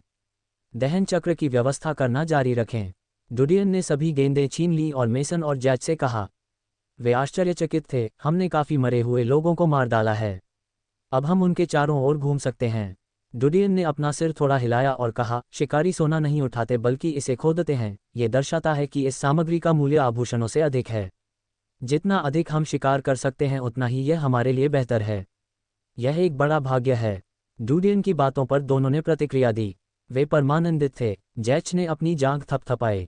हाँ, आह, कहने को तो हम हंटर का काम कर रहे हैं। हा हा हा। मेसन हंसे। सौभाग्य से, दीन चतुर है। हम अमीर बनने जा रहे हैं। हालांकि मरे हुए लोग भयानक हैं, वे गूंगे हैं। उन्हें मारना आसान है। इस बैच को खत्म करने के बाद हमें जाना चाहिए और शिकार के लिए अन्य मरे हुए लोगों को ढूंढना चाहिए। हमें और कुछ नहीं चुनना चाहिए। वे फटी हुई धातुएं भी ज़्यादा मूल्यवान नहीं थीं। डूडियन ने इन दोनों की ओर देखा जो पहले मरे शब्द का उल्लेख होने पर बहुत डर गए थे। जब उन्होंने उनके साथ समस्या का समाधान करने के लिए धन के कोण का उपयोग किया तो वे इसके बारे में सोचे बिना सहमत हो गए। ये दोनों वित्तीय लाभ से अंधे हो गए थे। आधे घंटे बाद क्षेत्र में घूम रहे सभी मरे हुए लोगों को डूडियन और अन्य लोगों ने अग्निचक्र का उपयोग करके मार डाला। पिछले 3 मरे हुए लोगों को शामिल करते हुए उनकी कुल फसल 21 गहरे नीले रंग की गेंदों की थी। हम आगे कहाँ जाएं? मेसन ने गहरे नीले रंग की गेंदों का एक बैग ले जाते हुए उत्साह से पूछा। स्कॉट द्वारा बताए गए ग्रे क्षेत्र में। उस जगह को साफ नहीं किया गया है। वहाँ बहुत सारे मरे हुए लोग होंगे। डूडियन ने धीमी आवाज में उत्तर दिया, तुम पागल हो? क्या तुमने वे सड़कें नहीं देखी जहाँ शिकारियों ने इतने सारे मरे हुए लोगों को मार डाला था? ग्रे क्षेत्र में जाना यहाँ जैसा नहीं होगा जहाँ आप जाल बिछा सकते हैं और मरे हुए लोगों के फंसने का इंतजार कर सकते हैं। हम मरे हुए लोगों के समुद्र में अंतहीन रूप से घिरे रहेंगे। पैसे से अंधे मत बनो। मेसन को रास्ते में देखी गई लाशों की संख्या याद आए और वह डर से कांप उठा। डीन ने कहा कि ग्रे एरिया बहुत जोखिम भरा है। निश्चित रूप से यहाँ से अधिक चूहे होंगे। ये जानवर मरे हुए जैसा नहीं है। शाम ने फुसफुसाते हुए कहा, हमें स्कॉट को ढूंढना चाहिए और आराम करना चाहिए। उनके पास एक नक्शा है और वे वापसी का रास्ता जानते हैं। उनके पीछे कुछ मरे हुए लोग होंगे। हमें उनकी मदद करनी होगी। वैसे हम उन मरे हुए लोगों को भी मार सकते हैं। डूडियन ने सहमति में सिर हिलाया। चलो ताकत बढ़ाने के लिए पहले कुछ खा लें। पिछले शिकार के कारण उन्होंने बिल्कुल भी आराम नहीं किया था। वे थके हुए और भूखे थे। उन्होंने अपने बैग से सूखा राशन और पानी निकाला और खाना शुरू कर दिया। 3 साल के प्रशिक्षण के बाद वे जान गए कि अपनी भूख और प्यास को कैसे नियंत्रित करना है। सब ने एक एक कौर खाया और थोड़ा सा पानी पिया। वे रुक गए क्योंकि अगर उन्हें भोजन का कोई नया स्रोत नहीं मिला तो बैकपैक में रखा सामान 10 दिनों तक नहीं टिक पाएगा। जैसे ही वे फिर से शुरू करने के लिए तैयार थे, एक व्यक्ति दूसरी सड़क के माध्यम से क्षेत्र से तेज गति से दौड़ता हुआ आया। यह आंकड़ा बेहद तेज था। जैसे ही वह जंक्शन पर पहुंचा, वह तुरंत उछल गया और सुरक्षा बूथ के ऊपर और बाद में जमीन पर जा गिरा। जैसे ही वह उस क्षेत्र में पहुंचा जहां डूडियन और बाकी लोग थे, वह दीवार के करीब भागने लगा। और ये दृश्य जैच की नज़रों में कैद हो गया। डीन, आओ और देखो। जैच ने तुरंत डूडियन को बुलाया। डूडियन तेजी से आगे बढ़े और देखा कि जैच उस स्थान की ओर इशारा कर रहा है। बगल की बिल्डिंग के पास जमीन पर एक युवक था। उसकी पीठ पर एक क्रॉसबो और तीर थे। उसने अपनी दाहिनी बाहें पकड़ रखी थीं। फिलहाल ऐसा लग रहा है कि वह घायल हो गए हैं। शिकारी, डूडियन ने घूर कर देखा। जैच, मैकॉन और शाम एक पल के लिए ठिठक गए जब उन्होंने उसकी बातें सुनी। वे मैला ढोने वाले थे और सबसे अच्छी चीज़ जो उन्हें प्रदान की गई थी वह खंजर थी। इस खंजर का उपयोग लड़ने के लिए नहीं बल्कि छाल को काटने के लिए किया जाता था या चीज़ों को काटने की आवश्यकता पड़ने पर मैला ढोने वालों द्वारा उपयोग किया जाता था। कंसोर्टियम की परिभाषा के अनुसार मैला ढोने वालों को लड़ने की ज़रूरत नहीं है। यदि वे राक्षसों से मिलते हैं तो भागना ही एकमात्र विकल्प है। यदि वे भाग सकते हैं तो यह उनका अपना सौभाग्य है, यदि नहीं तो वे बस बदकिस्मत थे। युद्ध के मैदान में तोप के चारे की तरह। उनका उद्देश्य शत्रु का सिर छीनना और विजय दिलाना नहीं था। प्रत्येक पद को उसके कार्यों के अनुसार मूल्य दिया गया। शिकारी, मेसन, शाम और जैच उत्साहित थे। मैला ढोने वालों के लिए शिकारी एक अप्राप्य उपस्थिति है। उनकी उपस्थिति कुलीनता के बराबर थी और वे अभिजात वर्ग के साथ समान स्तर पर बात करने के योग्य थे। और फिर अपने जीवन के अंत में वे केवल मैला ढोने वाले ही रह जाएंगे। अच्छा और बुरा, ऊंच और नीच, इससे कोई फर्क नहीं पड़ता कि वे जो सामग्री लाए उससे कितनी संपत्ति बनी। वे केवल मेहतर ही होंगे। ऐसा इसलिए है क्योंकि उनके पास हल्की काया नहीं है। कंसोर्टियम ने डुडियन को वरीयता प्राप्त मेहतर बनने दिया क्योंकि उसका विकिरण मूल्य हल्के शरीर के करीब था और उसके विशेष प्रशिक्षण परिणाम शीर्ष से ऊपर थे। कंसोर्टिया उसे हंटर बनने का अवसर देने को तैयार था। अन्यथा इससे कोई फर्क नहीं पड़ता कि डुडियन ने कंसोर्टियम के लिए कितनी संपत्ति बनाई होगी, उसे मेहतर के रूप में मरना तय था। डुडियन खुश नहीं था क्योंकि उसने शिकारियों को देखा था। वह विशाल दीवार के बाहर आया और हर चीज के खंडहर देखे। उसने हर जगह खून से लथपथ लाशें देखी थीं और वह शिकारियों की बारहमासी लड़ाई की प्रकृति को समझता था। वह समझ गया कि फर्नांडो ने उसे ठंडी आंखों से क्यों देखा था, क्योंकि उनकी नज़र में दूसरों का जीवन निरर्थक था। हत्या करने के लिए शिकारियों का प्रयोग किया जाता था, उन्हें मारने के लिए पाला गया था। वह हमारे कंसोर्टियम का हंटर है। डुडियन ने युवक के सीने पर पदक देखा और थोड़ी राहत महसूस की। यदि यह अन्य कंसोर्टियम का हंटर होता तो बेनकाब होने पर उन्हें चुप कर दिया जाता। डुडियन और अन्य लोग हंटर को देख रहे थे। उसने इमारत से कुछ ही दूरी पर जमीन पर जलने के निशान देखे थे। उसकी आंखों में खुशी की झलक थी। वह घेरे के करीब गया और उसे राख से गर्माहट के झोंके आते महसूस हुए। ऐसा लगता है कि आग अभी कुछ देर पहले ही बुझी थी। उसने जमीन पर मरे हुए लोगों के शवों पर नजर डाली। उसकी आंखें निराशा से कुछ भ्रमित हो गई थीं, लेकिन अचानक उसे कुछ ख्याल आया और उसकी आंखें फिर चमक उठीं। उसने चारों ओर देखा और जल्द ही पास की एक इमारत पर ध्यान केंद्रित किया। वह तेजी से अंदर भागा। वह जागरूक है, मेसन ने कहा। जैच ने डुडियन की ओर देखा और कहा, डीन, वह जानता है कि हम ये कर सकते हैं। ये ठीक है, क्या वह हमें लूटेगा? डुडियन का मन शिकारी के गहन अवलोकन से चकित था, लेकिन उसे अपने और शिकारियों के बीच अंतर भी महसूस हुआ। एक ही नज़र में हंटर ने तुरंत उनके ठिकाने का पता लगा लिया, जिसका मतलब था कि वह एक अनुभवी व्यक्ति था। उसने जैच की ओर देखा और अपना सिर हिलाया। उसे ऐसा नहीं करना चाहिए। आखिरकार वे हजारों मरे हुए लोगों का शिकार करते हैं। हमने जो राशि अर्जित की है उसे वह तिरस्कार की दृष्टि से देखेगा। जैसे ही उन्होंने ये सुना, जैच और अन्य दो को राहत मिली। इसी समय दरवाज़ा खुला और शिकारी अंदर आ गया। उसके चेहरे पर आश्चर्य की झलक थी। ऐसा लगता है कि उन्हें उम्मीद नहीं थी कि जिन लोगों ने मरे हुए लोगों को मारने के लिए आग का इस्तेमाल किया वे वास्तव में बच्चे थे। अध्याय 59। प्रश्नवाचक चिन्ह उद्धरण चिन्ह। आप मेहतर प्रशिक्षण शिविर से नए स्नातक हैं। काली वर्दीधारी युवक ने जब कमरे की ओर नजर डाली और जमीन पर जली हुई खोपड़ियां देखी तो टिप्पणी की।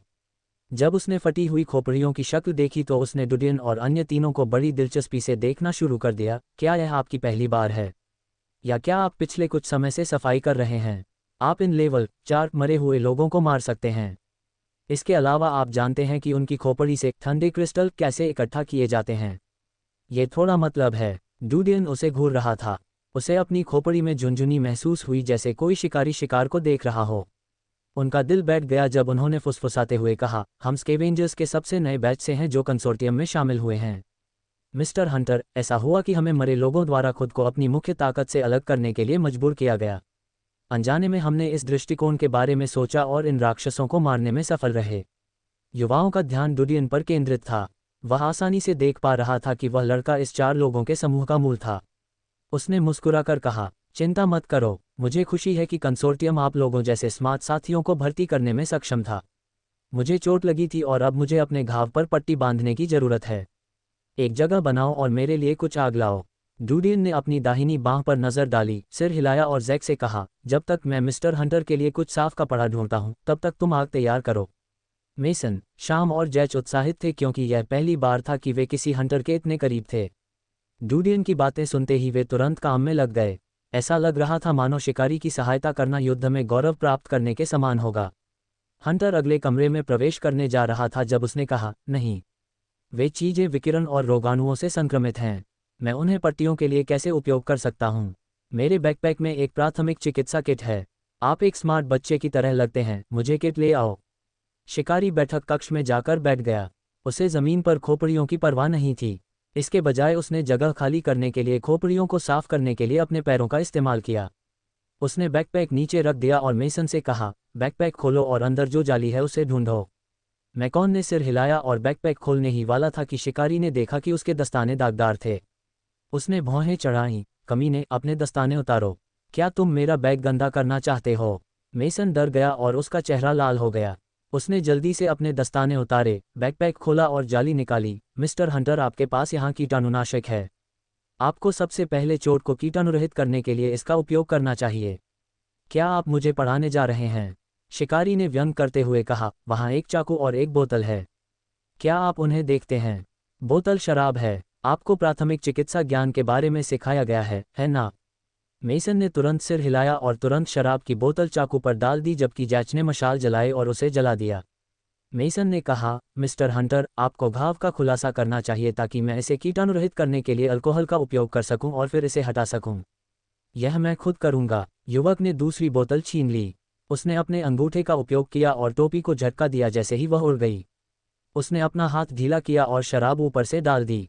अचानक हुए दर्द के कारण उसके चेहरे के भावों में ऐंठन के निशान थे, लेकिन उसने फिर भी मजबूती से खुद को संभाला हुआ था। डूडियन और अन्य लोगों ने उसका घाव देखा। ये नुकीले पंजों के निशानों से बना था और हड्डी को देखने के लिए काफी गहरा था। उसकी त्वचा झुलस गई थी, लेकिन युवक की मजबूत पकड़ के कारण वह अभी तक रक्त प्रवाह में प्रवेश नहीं कर पाई थी। युवक ने लाल गर्म चाकू पकड़ा और घाव से सड़ रहे मांस को काट दिया। बारिश की फुहारों की तरह खून की धार फूट पड़ी। वह दांत पीसता रहा और पूरी प्रक्रिया के दौरान चुप रहा। इससे डूडियन बेहद हैरान हो गए। क्या ये शिकारियों का गुण है?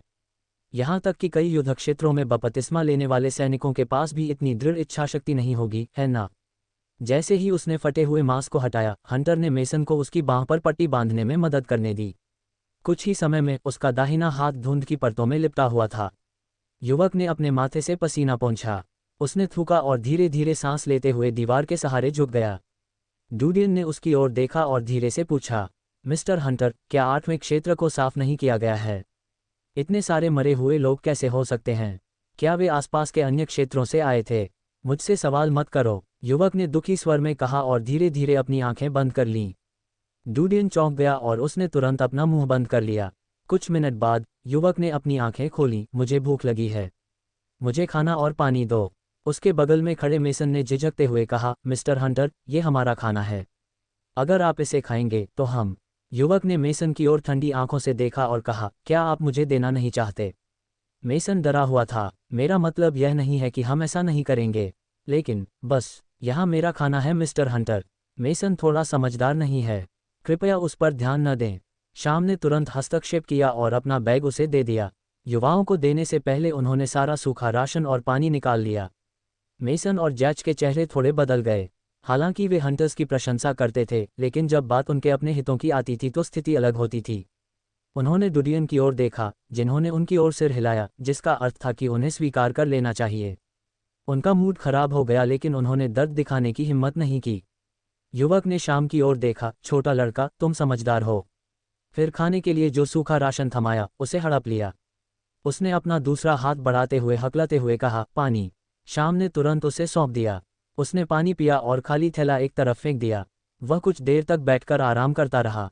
बाद में वह धीरे धीरे उठा और अपने दाहिने हाथ से कुछ सूक्ष्म हरकतें कीं। उन्होंने प्रसन्न मुस्कान प्रकट की, क्योंकि ऐसा लग रहा था कि चोट स्थिर हो गई है। उसने उनमें से 4 को देखा। उसकी आंखें सिकुड़ गईं और उसने मेसन की ओर इशारा किया, छोटे लड़के, मेरे पीछे आओ। मेसन एक पल के लिए आश्चर्यचकित रह गया। कहाँ जाना है? तुम्हें पता चल जाएगा। युवक हंसा। मेसन ने झिझकते हुए कहा, सर, लेकिन मेरे पास काम है। अगर मैंने कहा कि मेरे पीछे आओ तो मेरे पीछे आओ। इतनी बकवास क्यों? अधीरता से बोलते हुए शिकारी ने भौहें चढ़ा लीं। मेसन भयभीत था, क्योंकि उसे पता था कि कुछ बुरा होने वाला है। उसने डूडियन की ओर देखा।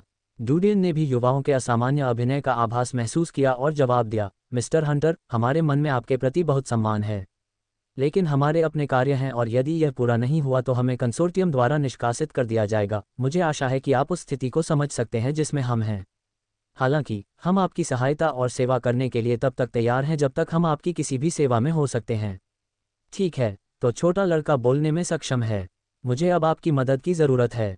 जैसा कि मैंने देखा कि एक दूसरे के लिए आपकी भावनाएं बहुत अच्छी हैं, तो आप सभी को साथ आना चाहिए। यह आप सभी के साथ बेहतर होगा। युवक ने अधीरता से हाथ हिलाया। डूडियन का चेहरा थोड़ा बदल गया और उसने कहा, आप हमें क्या बता सकते हैं? उसने दयालु शब्द कहे थे, क्योंकि उसने सोचा था कि शिकारी दया के कारण उनकी मदद से इनकार कर देगा। आखिर एक मेहतर एक शिकारी की मदद कैसे कर सकता है? और यदि किसी शिकारी को उनकी सहायता की आवश्यकता होती तो ये पहली बार में कोई सामान्य समस्या नहीं होती। शिकारी का कार्य राक्षसों का शिकार करने के अलावा और कुछ नहीं था। युवक की आंखें सिकुड़ गईं और अतीत में शत्रुता की झलक दिखाई दी। उसने कुछ सोचा और उसकी आंखों में मौजूद शत्रुता तुरंत दूर हो गई। उनके चेहरे पर मुस्कान थी और उन्होंने कहा, कुछ भी महत्वपूर्ण नहीं है। मुझे बहुमूल्य सामग्री मिली है। मैं अकेले ले जाने के लिए पर्याप्त नहीं होगा, इसलिए मैं चाहता हूं कि आप चारों आकर इसे विशाल दीवार पर वापस लाने में मेरी मदद करें। निश्चिंत रहें, मैं कंसोर्टियम के नेताओं को आपकी मदद के बारे में सूचित करूंगा और आधा सामान आपका होगा। ये सुनकर मेसन, जैक और शाम आश्चर्यचकित रह गए। मेसन ने पूछा, मिस्टर हंटर, क्या सचमुच यही सब है? आप हमसे झूठ तो नहीं बोलेंगे? जैक उत्साहित था। केवल शाम हैरान था क्योंकि ऐसा लग रहा था कि कुछ गड़बड़ है, लेकिन वह किसी भी कारण के बारे में नहीं सोच सका। वह केवल डुडियन की ओर मुड़कर देख सकता था। डुडियन को पता था कि हंटर झूठ बोल रहा था क्योंकि उसने उसकी बातें सुनी। शिकारियों को सोने की परवाह नहीं है, और सोने से ज्यादा कीमती क्या है? हालांकि वे एक ही संघ के थे, उन्हें लगा कि युवाओं के साथ खिलवाड़ करने से कुछ भी अच्छा नहीं होगा। सबसे अधिक संभावना यह है कि इसके बजाय उन्हें ही कष्ट सहना पड़ेगा। अभी वे केवल यही कर सकते थे कि देखें कि सब कुछ कैसे होगा। अध्याय 60। डुडियन और अन्य 3 शिकारी के पीछे चले गए और आवासीय भवन से बाहर निकल गए। उन्हें उस जिले में आने में ज्यादा समय नहीं लगा जहां वे स्कॉट और उसके समूह के साथ रवाना हुए थे। 2 मरे हुए लोग उस जंक्शन से लड़खड़ाते हुए बाहर निकले जिसका वे सामना कर रहे थे। ऐसा लग रहा था कि उन्हें डुडियन और आराम से निकलने वाली शरीर की गर्मी महसूस हो रही है। वे तुरंत घूमे और उनकी ओर तेजी से दौड़े जो उनके आगे बढ़ने के साथ तेज होती जा रही थी। डुडियन ने अपना खंजर निकाला और हंटर की पीठ की ओर देखा। यदि उसने भागने के लिए उन्हें छोड़ दिया तो वह मेसन, शाम और जैक से जितनी जल्दी संभव हो भागने का आग्रह करेगा, क्योंकि उनमें इतनी शक्ति नहीं थी कि वे स्वयं उनका सामना कर सकें। हालांकि युवक ने 2 मरे हुए लोगों को देखकर भौहें चढ़ा लीं। अगले ही पल उसने एक खंजर निकाला जो उसकी पैंट की पट्टी के किनारे पर रखा हुआ था।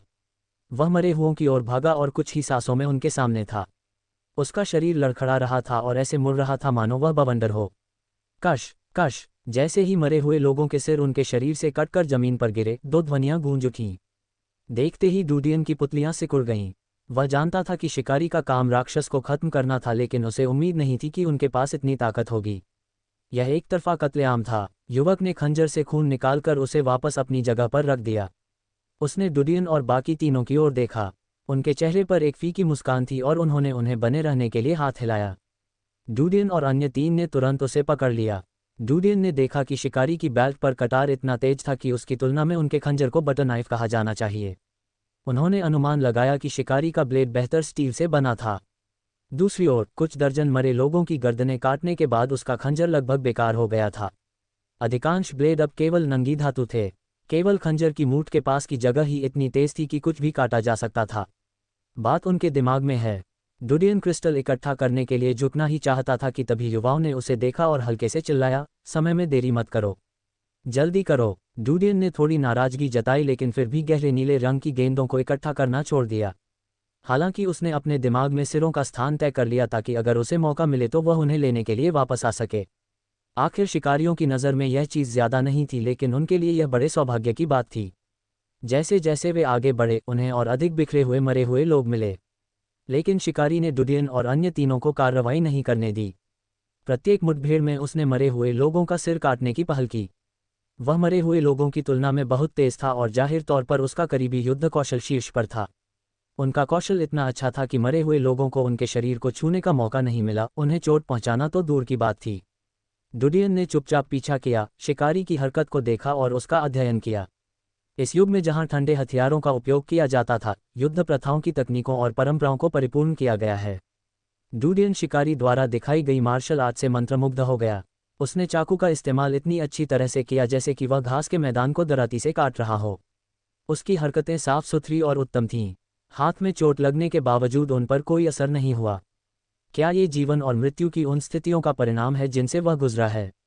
मिस्टर हंटर, क्या आप स्कॉट को बचाएंगे और आराम करेंगे?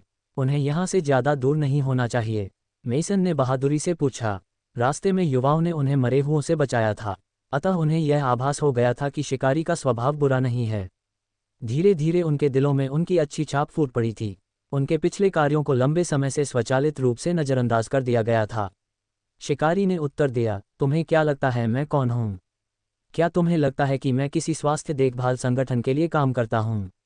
मेसन स्तब्ध रह गया। इस समय जब युवक ने एक सड़क की ओर देखा तो उसका चेहरा बदल गया। डुडियन ने देखा कि शिकारी उस स्थान को देख रहा था जहां से वे भागे थे। साथ ही यह पहली जगह थी जहां वे मरे हुए लोगों से मिले थे। डुडियन को अपने पैरों के नीचे की जमीन हल्की सी कांपती हुई महसूस हुई। मानो दूर कोई ऊंची इमारत ढह गई हो। बाद में उसे एक धीमी दहाड़ सुनाई दी। युवक की आंखें सिकुड़ गईं और खून की प्यास का निशान अतीत में झलक गया। उसने आसपास की इमारतों पर नजर डाली और जल्द ही उसकी नज़र आसपास के कार्यालय भवन के शीर्ष पर टिक गई। यह इमारत लंबे समय से काय और वनस्पति से ढकी हुई थी, खिड़कियां जर्जर हो चुकी थीं। उनके चेहरे पर मुस्कान थी जब उन्होंने डूडियन और बाकी लोगों से कहा, आप यहीं रुकें। आपको मेरे आदेश के बिना नहीं जाना चाहिए। डूडियन का चेहरा बदल गया और उसने कहा, तुम्हारे बारे में क्या? मुझे कुछ करना है, मैं तुरंत वापस आऊंगा। शिकारी ने गंभीर और ठंडे स्वर में कहा, मत भूलो, मेरी आज्ञा के बिना तुम्हें जाने की इजाज़त नहीं है। जो कोई भी बिना अनुमति के निकलेगा उसके प्रति मैं निर्दयी हो जाऊंगा। उसकी नज़र चारों पर पड़ी, मेरे शब्दों को मत भूलना। यहाँ तक कि अगर आप कंसोर्टियम में वापस जाते हैं तो भी मैं आपको ढूंढ लूंगा और आपकी जिंदा खाल उतार दूंगा। समाप्त होने पर उसने पिछली जगह की ओर देखा, उपहास किया और तेजी से चला गया। वह एक फुर्तीली काली बिल्ली की तरह था। पहले क्षण वह उनके सामने था और अगले ही क्षण वह कार्यालय भवन में चला गया और आग की दृष्टि से ओझल हो गया। ये मेसन जम गया था, वह अभी चला गया। जैसे ही वह उनकी नज़रों से ओझल हो गया, डूडियन ने शिकारी की पीठ की ओर देखा। उसके हृदय में अज्ञात भावना का उत्सर्जन हो रहा था। उसे अचानक युवक की पीठ पर लगे धनुष बाण का ख्याल आया। ऊंची इमारत, धनुष और बाण। उसकी पुतली अचानक सिकुड़ गई। तीरंदाज घात लगाकर हमला करते हैं। क्या इन्हें शिकारी द्वारा चारे के रूप में उपयोग किया जा रहा है? वह क्या लुभाना चाहता है? दौड़ना। जैसे ही उसने संभावना के बारे में सोचा, डूडियन अचानक दहाड़ उठा।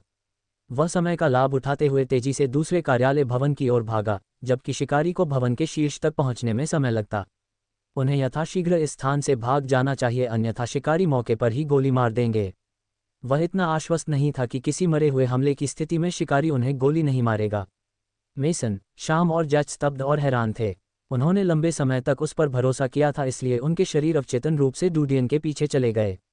जैसे ही उसने पकड़ लिया, मेसन ने जल्दी से पूछा, डीन क्या हुआ? हम क्यों भाग रहे हैं? अगर वह जानता है, अगर वह हमें जानता है। डूडियन के दिल में कुछ एहसान था क्योंकि उसने पहले शिकारी को उनकी रक्षा के लिए मरे हुए लोगों को मारते देखा था। लेकिन अब तक वो अच्छी छाप खत्म हो चुकी थी। उसने ठंडे स्वर में उत्तर दिया, संभवतः वह हमें चारे के रूप में इस्तेमाल कर रहा है। वह अपने शिकार को लुभाने की कोशिश कर रहा है। कौन सा चारा? मेसन, शाम और जैच हैरान थे। जल्द ही उन्होंने संभावना के बारे में सोचा और कांप उठे। डूडियन इमारत में गया। उसने धीरे से सांस ली और मेसन और बाकी लोगों की ओर देखा। हमें दूसरी तरफ जाना होगा। हमें खोजने नहीं देना चाहिए। जैच का चेहरा बदसूरत था क्योंकि उसने कहा, भले ही हम विशाल दीवार पर पहुंचने के बाद भी उससे बच जाएं, लेकिन वह हमें शांति से नहीं रहने देगा। डूडियन ने ठंडे स्वर में उत्तर दिया, तब हम उसे मार डालेंगे। डूडियन की बात सुनकर मेसन, शाम और जैच झिझक गए। मेसन ये कहने से खुद को नहीं रोक सका, उसे मार डालो। हे भगवान, क्या आप जानते हैं कि आप किस बारे में बात कर रहे हैं? वह एक शिकारी है, हम उसे नहीं मार सकते। अगर हम किसी तरह उसे मार भी देते हैं तो यह एक बड़ा अपराध है। डीन, क्या आप निश्चित हैं? शाम पीला पड़ गया। यदि आपने गलत अनुमान लगाया है, यदि उसने हमें थोड़ा निजी समय बिताने के लिए वहां खड़े रहने दिया, तो हम। डूडियन थोड़ा चौंका। उसने शिकारी द्वारा कोई चोरी या गंदगी करने की संभावना के बारे में नहीं सोचा। लेकिन वह उस पर कैसे दांव लगा सकता है? जीने का एक ही मौका है। यदि उनका अनुमान सही था तो वहां रहना उनकी मृत्यु की प्रतीक्षा करने के समान था। शिकारी ने मरे हुए लोगों को बहुत आसानी से मार डाला। जाहिर तौर पर अगर वह उनका इस्तेमाल किसी चीज़ को लुभाने के लिए कर रहा था तो यह कोई राक्षस ही होगा जो बेहद भयानक था। मूलतः वे बर्बाद हो जाएंगे और बच नहीं पाएंगे। हालांकि कई अन्य संभावनाएं हैं, या इस समय वह सबसे अच्छा सोच सकता है। यदि वह गलत था तो वह गलत था। डूडियन ने रेगिस्तान के आकलन के बारे में 3 साल पहले सोचा था। उसने कीमियागर रोसियॉट को मार डाला था। उसके दिल में थोड़ी हिचकिचाहट थी, लेकिन एक पल में सब ठीक हो गया। उन्हें इलाका छोड़ना पड़ा। अगर उसकी सोच गलत भी हो तो भी उसके पास विकल्प तो होगा ही, यानी शिकारी को मारना। हम पहले ही वह जगह छोड़ चुके हैं। मेरा अनुमान सही था या गलत, अब कोई फर्क नहीं पड़ता। हमें उसे किसी भी तरह से मारना होगा, अन्यथा हम उसके द्वारा दबा दिए जाएंगे या उसके हाथों मर भी जाएंगे। जैसे ही उसने दृढ़ता से कहा, डूडियन की आंखें ठंडी हो गईं। मेसन ने कुछ झिझक के साथ उसकी आंखों में देखा। आखिरकार, जो कोई भी शिकारी को मारने की कार्रवाई में शामिल है वह हत्यारा है। हत्यारा उन जैसे लोगों के लिए एक भारी शब्द है। डूडियन भी उनकी पसंद का इंतजार करते हुए उन्हें देखते रहे। उसके दिल में डर था। यदि वे उसके साथ भाग लेना नहीं चुनते हैं तो उसे क्या करना चाहिए? उसमें ये सोचने की हिम्मत नहीं हुई कि ऐसे मामले में वह क्या करेगा। उसके दिल में एक दरवाज़ा खुल गया है और एक शैतान घुस गया है। ये बुरे विचार फुसफुसा रहा था। ऐसी कुछ चीज़ें थीं जिन्हें डूडियन ने अंतिम आधार के रूप में लिया। वह अब उन्हें पार नहीं करना चाहता था। दहाड़। इस समय पिछले स्थान से जहां वे थे एक धीमी दहाड़ गूंज उठी। डूडियन और अन्य लोगों ने एक नज़र डाली। वे भयभीत हो गए क्योंकि उनके चेहरे का खून बह गया था।